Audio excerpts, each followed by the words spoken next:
Abraham, if I'm a manic depressive now, will I be a manic depressive in the hereafter? It depends upon your state of being from broad perspective. Ordinarily, we would say absolutely not.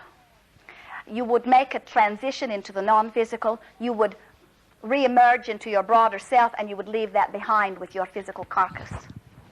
Depends upon how attached to it you are. But ordinarily, one brief little life experience would not be enough to affect you at all. Okay. Let's say... He is baiting us for something. Can you feel it? No, that was really genuinely helpful.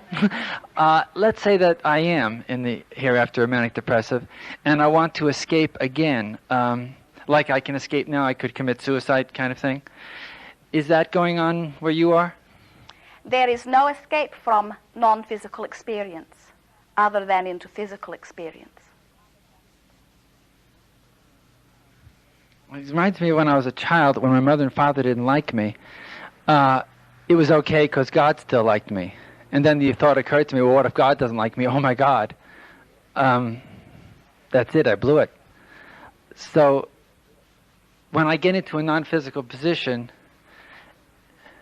Let us talk specifically to you. For answering the question for everyone is never appropriate because every instance is really different, you see. From your non-physical perspective, you are in perfect balance.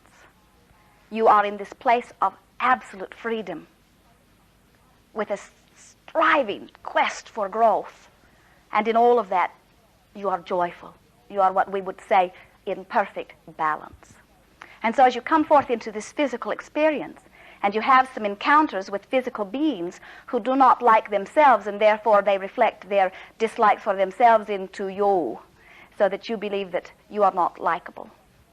And as you temporarily lose your sense of self-worth or value, your inner being never takes its attention from you and never stops offering absolute or adoration to you.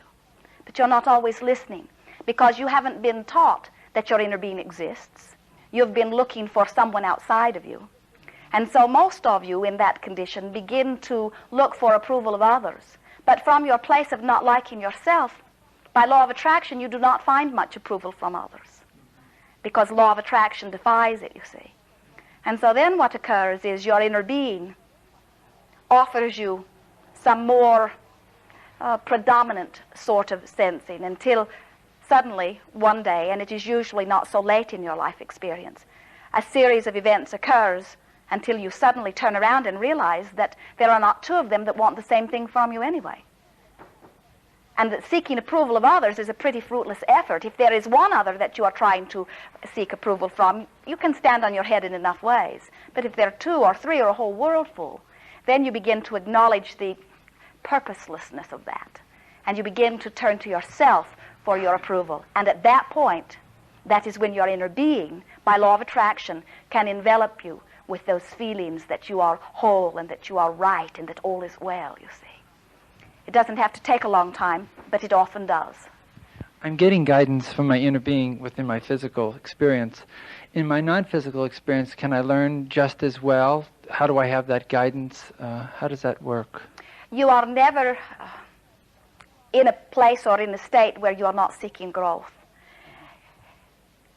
If you have seen a magnifying glass with a very broad spectrum of light that is brought to a very narrow focus, and in that very specific focus there is more power, then you can understand that that is what this physical experience gives to your broader perspective. It takes the broader knowing and allows you some very specific focus which can drive further and deeper your knowing. And so in that sense, your inner being is gaining and growing from your physical experience. Your inner being is never singular, however. Your inner being, in its very great place of evolvement, exists with many others, and so your inner being is benefiting from the experiences of many of your physical friends, you see. In that sense, all of us, by virtue of the law of attraction, whenever we focus upon that which we have an interest in, we begin to attract circumstances and events that broaden our understanding. Most misunderstand when they visit with someone from non-physical dimension, the predominant physical attitude is, here I am, a lowly, unknowing, unworthy physical being, and now I'm talking to someone older and wiser and worthier, and we say it is not necessarily so. Just because we're dead doesn't make us smart. There is not dead, but you're getting the point. And so as you are understanding that your inner being is eternally seeking growth, then it is in like very much the same as you are seeking growth through this experience. You see, words do not teach. We're not standing around waiting for someone who has had the experience before to tell us about it. That is an exercise of regurgitation. And we are not regurgitators, nor are you. We are creators, you see.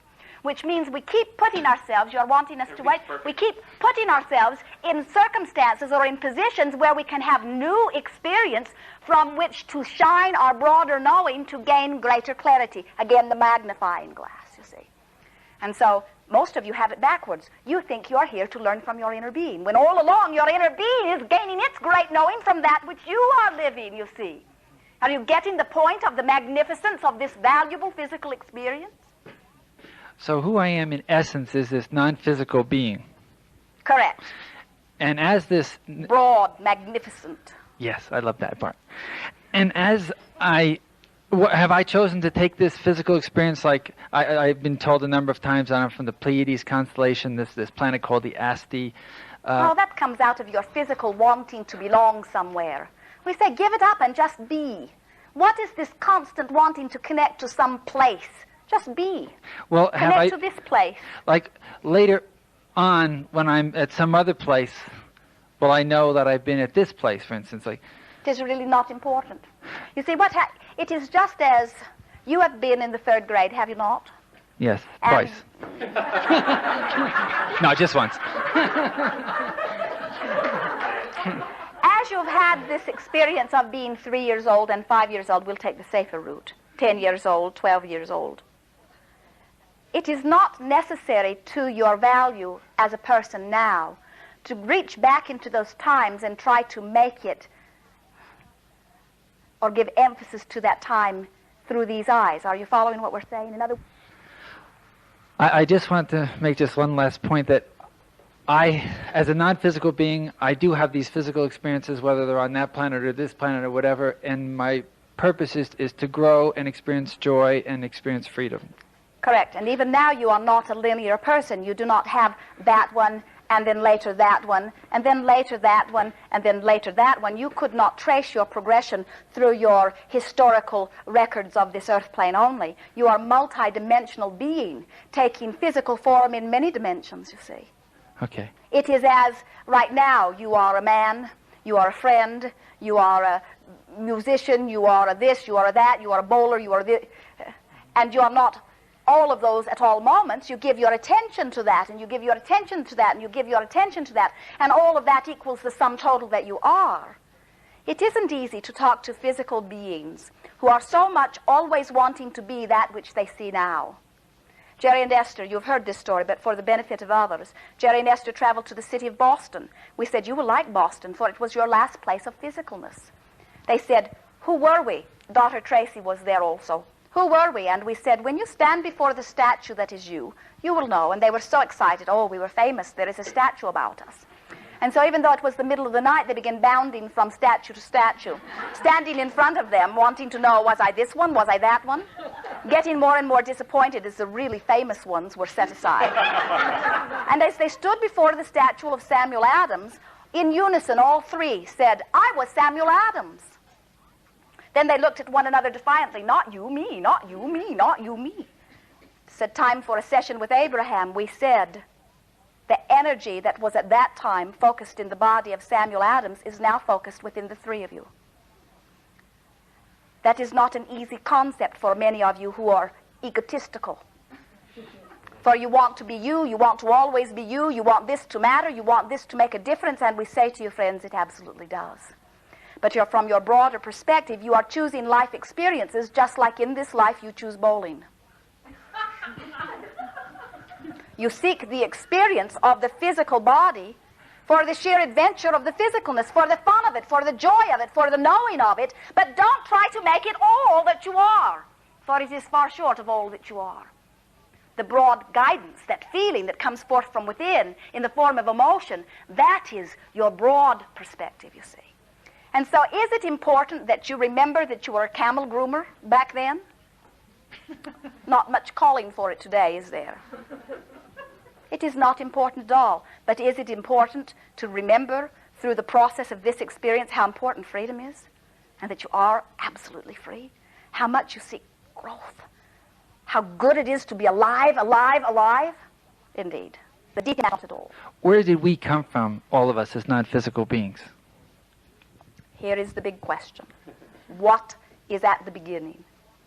And we say to you, we have so for long been looking forward, for it is looking forward that brings eternity. We cannot find the beginning. We have a sense that the beginning and the ending do not exist at all, or that they are at the same place. In other words, as you take the broad spectrum of light and you keep defining it into something more specific, the specifics of it are adding to the broadness of it, so which is it? Which way are we really going, you see? We can find the beginning of physical experience, or we can remember the formation of planet Earth.